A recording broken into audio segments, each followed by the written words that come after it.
अध्यक्ष महोदय, सबसे पहले तो आप अध्यक्ष पद पर निर्वाचित हुए और सारे सदन ने, सारी पार्टियों ने, हमारे निर्दलीय जितने भी छोटे दल थे, इन सब ने मिलकर जैसे ही आपका नाम अध्यक्ष के लिए घोषित हुआ भारतीय जनता पार्टी की तरफ से, सब ने मन बना लिया था कि देवनानी जी अध्यक्ष बन रहे हैं तो हमें डिस्टर्ब नहीं करना, इनको अध्यक्ष करना, क्योंकि आप सबसे ज़्यादा हमने देखा कि विपक्ष में रहते हुए आपने सबसे ज़्यादा लड़ाई लड़ी। मैं तो आपके साथ रहा हूँ और मैंने तो ये भी देखा है आपको इनका ध्यान ज़्यादा रखने की बजाय हमारा ज़्यादा ध्यान रखना, क्योंकि पिछली बार आपको बोलने नहीं देते थे। इस बात का भी आपको ध्यान में रखना कि पिछली बार जब आप स्टिकर लगाते थे, पर्ची लगाते थे, तो जैसे ही आपका नाम आता तो माइक बंद हो जाता था। तो इस बात का तो आपको ध्यान रखना, लेकिन हमारा जो छोटे दल है निर्दलीय, इनका विशेष रूप से ध्यान रखना है। इस विधानसभा के अंदर अध्यक्ष महोदय, मैं लोकसभा के अंदर हमारे कई साथी जो लोकसभा के अंदर थे, विधानसभा का चुनाव लड़े, लोकसभा और विधानसभा के अंदर आने के बाद हमें एक चीज़ बहुत यहाँ खलेगी कि वहाँ लोकसभा 80, 90, 100 दिन तक चलती है साल के अंदर, और यहाँ 20 और 25 दिन विधानसभा चलती है। सारे दल यहाँ प्रतिपक्ष नेता का चयन नहीं हुआ, शायद उलझन के अंदर वो मामला जल्दी हो जाए। मैं इनको करता हूँ जल्दी प्रतिपक्ष का नेता बनाएं और हम सब मिलके आप सर्वदलीय बैठक बुलाएं और बैठक बुला के तय करें कि राजस्थान की विधानसभा कम से कम 30, 35, 40 दिन साल के अंदर चले।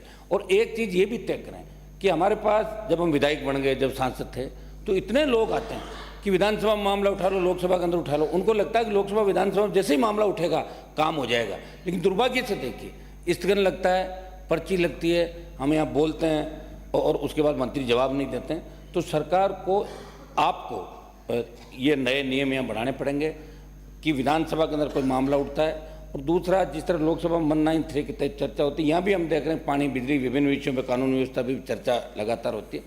चर्चाएं भी समय समय पर हो, हाउस ज़्यादा से ज़्यादा चले, तब लोकतांत्रिक मूल्यों की रखवाली हो सकती है। हमें आपसे बड़ी उम्मीद है कि लगातार 3 से लेकर 23 तक आप लगातार जीतते रहे, और हमें यह भी पता है कि आप के दल के कई लोग ये नहीं चाहते थे कि आप जीत के बार बार आओ, लेकिन फिर भी आप आ जाते थे। आपकी बहुत मेहनत थी वहाँ पे आज, और हम तो ये चाह रहे थे कि आप एक दूसरे पद की ओर जा रहे हो, लेकिन चलो यहाँ आके रुक गए। अभी बड़ी बात, विधानसभा अध्यक्ष साहब बन गए। मैंने देखा दिल्ली के अंदर बहुत से नेता जो सीएम की बात करते थे, उनको विधानसभा को अध्यक्ष बना दिए देश के अंदर।